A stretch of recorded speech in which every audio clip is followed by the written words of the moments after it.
What's up guys? So it is the second part of my Q&A from yesterday where I asked you guys to ask me questions on my Instagram page, and you guys asked me a lot. So thank you so much, and if you guys aren't following me on Instagram already, come on, you gotta do it, and then you could maybe be featured in my next Q&A, because I definitely want to do more of these because I feel like it's a really good way just to like talk to you guys and get connected. So anyways, let's get started on the rest of the questions. All right, so the first question that I'm gonna answer is by Marty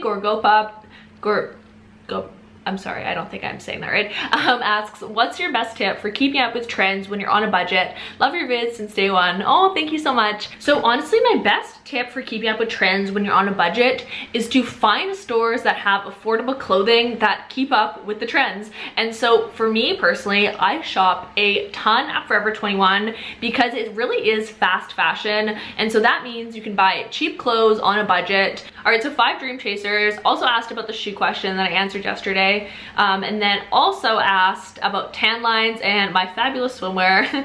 Do you have separate for Instagram and actual sunbathing? So I do personally. If you guys have seen any of my bathing suit hauls, you would know that I do have a lot of swimsuits. And so usually when I'm strictly tanning, I will wear a different bathing suit than when I'm taking photos in it, which might sound kind of funny, but I guess when it's kind of your job, you like take it more seriously. But even like coming out of my mouth now, I'm like, this seems really unnecessary and high maintenance.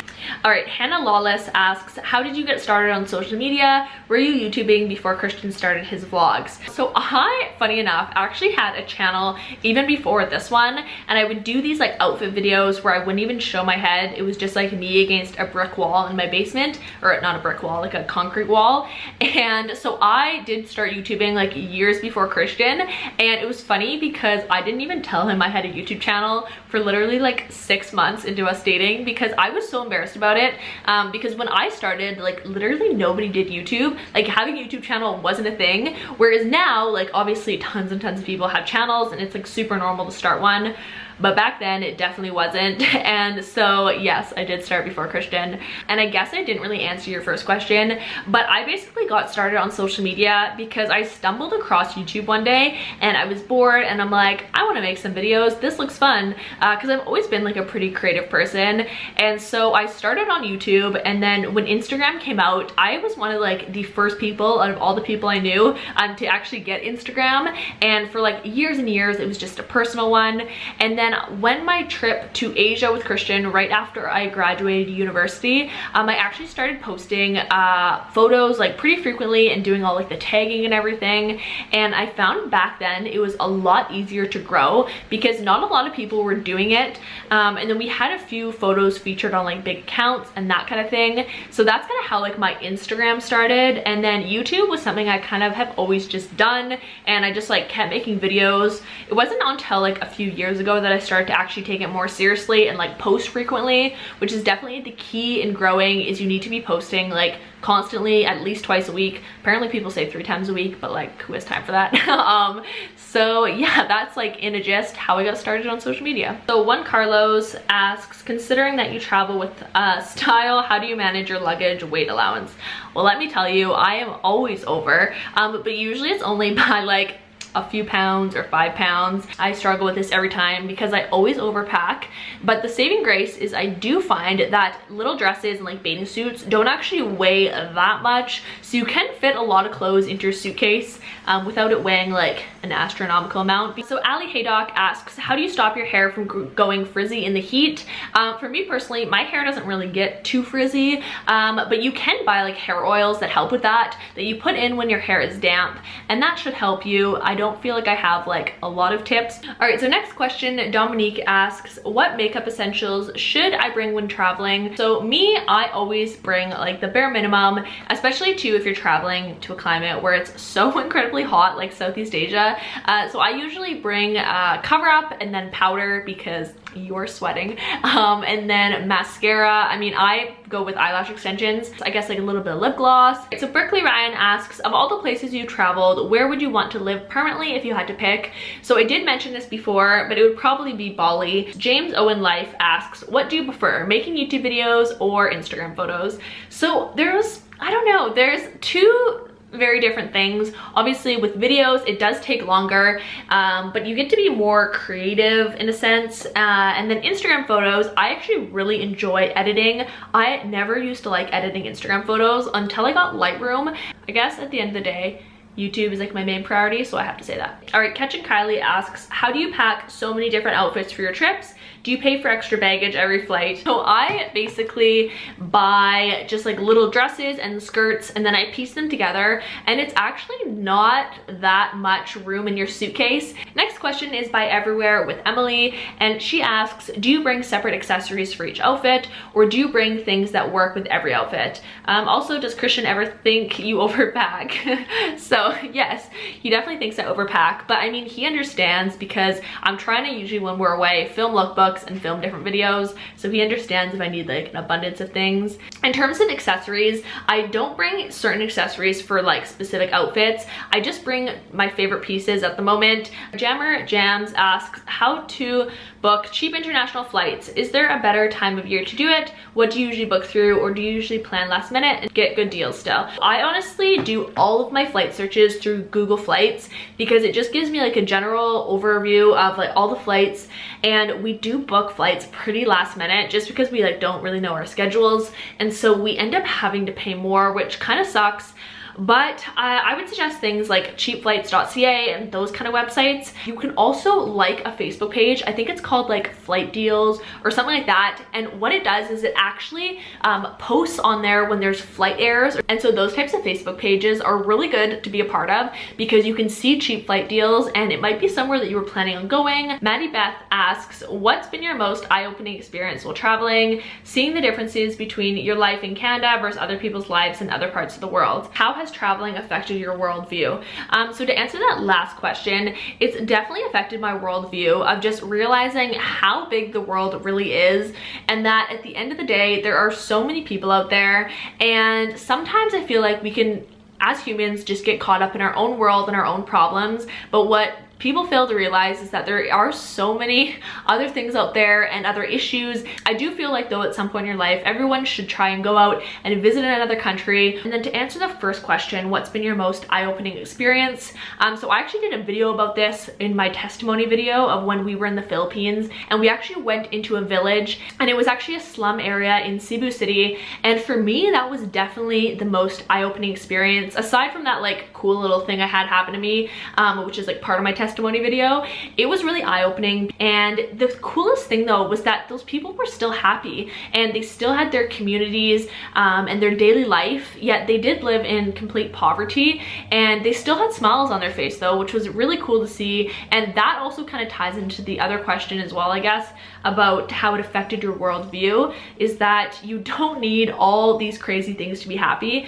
You can just have really good people around you and your family who loves you. And this is getting really deep, but thank you for the question. I like those like deep questions. All right, so Ray asks, I'm curious because you bring a lot of pretty clothes. How do you keep them wrinkle free from being inside your luggage? So I actually roll my clothes. So if I have a dress, I just take it, fold it in half, and then fold it in half again, and then I just roll it up. I like how these movements I'm doing, but this is like what you do with your hands. And then it's just a little ball in a circle, and that will actually allow your clothing to be wrinkle free. So Sam Rose Hill asks, what inspired you to focus back into fashion a few months ago? I really like what you've done since then. I love your DIY ideas. Oh, thank you. Do you ever see yourself designing or even manufacturing a line of your own? Okay, so to answer your first question, I decided to go back to fashion because when I actually first started my channel, that's what I was doing. I was just doing fashion videos, and then over the years I feel like I've kind of let YouTube and like the pressure to succeed and get a viral video really get to me. And so I was creating any type of video that might go viral, which don't get me wrong, that is important, but I was just kind of like all over the place and just doing so many different types of videos that I decided this past like 6 months just to hone in on one thing and go back to making videos that I really enjoyed, which is fashion. And so that was kind of the reason for that, is just to stick to one thing. And I love making fashion videos and you guys seem to like watching them, so I figured that was a winning formula. And then to answer your question, do you ever see yourself designing clothes? Well, I am actually, I don't want to say anything yet, but in 2018, let's just say it will be a good year because I am in the starting stages of an exciting project that I'm really excited to share with you guys. LemonMeringue.YT asks, how did you like your VidCon experience? Loved meeting you. I loved meeting you too. That was so awesome. She had come up to me at VidCon and said hi, but my VidCon experience was a lot of fun. I got to meet a lot of other YouTubers, which was cool. I find when you don't have like at least like 500,000 on YouTube, you do have a bit of a harder time getting into events if you're not like super well connected. And Christian and I at the time we went to VidCon didn't know like too many people. Like obviously we have YouTube friends, but getting into like the parties and stuff, you need to be well connected unless you're like have tons and tons of subscribers. And so that part was like a little frustrating. And then I actually had an industry pass, which was nice. And then it allowed me to get up onto the 3rd floor of VidCon, which they have like panels and speakers. And so you can go to talks. It's kind of like you're in university and you go sit in a little classroom and there's like a speaker in the front. So that was really cool. All right, so KY Carrillo, I'm not saying that right, asks, what is the hardest part of traveling? So for me, the hardest part of traveling would just be being outside of your regular routine. So even simple stuff like wanting to get a haircut, you're like, well, I don't know where to go. Or if you get eyelash extensions done, I get a lot of DMs on Instagram of people asking me like, I'm traveling, but I have eyelash extensions, like what do I do? And you know what? I'm just as in the dark as you are because I really don't know. It's hard to find people on the road to do stuff like that, like get your hair done or get your eyelashes done or even your nails done. So it sounds superficial, but for me, that is the hardest part of traveling because everything else I'm honestly really used to. Being away from my family, I really don't like because I am really close with them, but usually we'll go away for like 6 weeks and then come back for a month. And so it's quite on and off traveling. And so the time does go by kind of quick. Okay, so it is the next day and I'm actually currently editing this video, but you guys left a whole bunch of questions on my photo and you kept leaving questions. And so there's a few more that I wanted to answer in here because they were really good. So Claudine Lay asks, if you weren't traveling or blogging, what would you be doing now? I would probably be working at a marketing company because that's actually what I was doing before I quit that to do YouTube full time. And so some sort of like digital marketing, I'm sure that's what I would have been doing. So Haley Dalton asked, what is your skincare, hair care, and makeup routine while traveling? So it's pretty similar to when I'm at home. I always make sure to be very strict with my skincare routine because for some reason as an adult, my face has just decided to like break out, which is really frustrating. So I always make sure to bring all of my skincare stuff. And I am obsessed right now with Sunday Riley. Their products do wonders for my skin. Their UFO oil is like life-changing in my opinion. So in terms of skincare, I use 2 products. I use a product called Zoe Medical. It's Zoe Skincare Zone. I think it's Zoe Medical. I kind of mentioned previously what I do for my makeup. Honestly, when we're in Southeast Asia, I really don't wear makeup during the day because it's just so hot and humid that it all comes off. But then at night, sometimes I'll just wear like just some cover up, just like simple drugstore stuff. And then usually with my eyelash extensions, and then I have like a nude lip. It's pretty simple. And then hair, I basically just like throw it up. So Dan Ceramics asks, where do you see yourself in 10 years? And I love these questions and I love listening to people's answers for these questions. So in 10 years, I obviously hope to be married and have a family. I would love to have like 2 kids. And then I also want to have a business, and I really don't know where YouTube is going to be at that point. Like you don't even know in a year's time what's gonna happen with YouTube, and so it's really hard to say with that, but I definitely want to do something entrepreneurial, hopefully start a clothing line. So Cameron Stewart says, what is your most uncommon traveling essentials? And for me, I always tell people this is like, I bring it everywhere when I'm traveling, and it's called gravel, and that's what it's called in Canada. I don't know what it's called in other places, but basically it's motion sickness medicine because I get horribly car sick when I'm in like long car rides, and if I'm trying to look down or read or go on my laptop, it's just not happening. And so it's kind of funny because then when I take gravel, I can't do that anyways because it makes me really tired, but it either helps me to sleep, or if I take the non-drowsy stuff, then I can actually read a book and like look on my phone and that kind of thing, and I won't get motion sick at all. So Sonia asked, the best place you've ever been to, and I would have to say Coron in the Philippines or Nusa Penida in Bali. Both of those places were stunning, but I definitely think Coron tops it just because because it is just the most amazing place ever, and it just feels like something out of a movie. But that is it for today's video. I hope you guys enjoyed watching it, and also too, I do want to start doing notification shoutouts. So if you guys turn on my notifications and then send me a screenshot,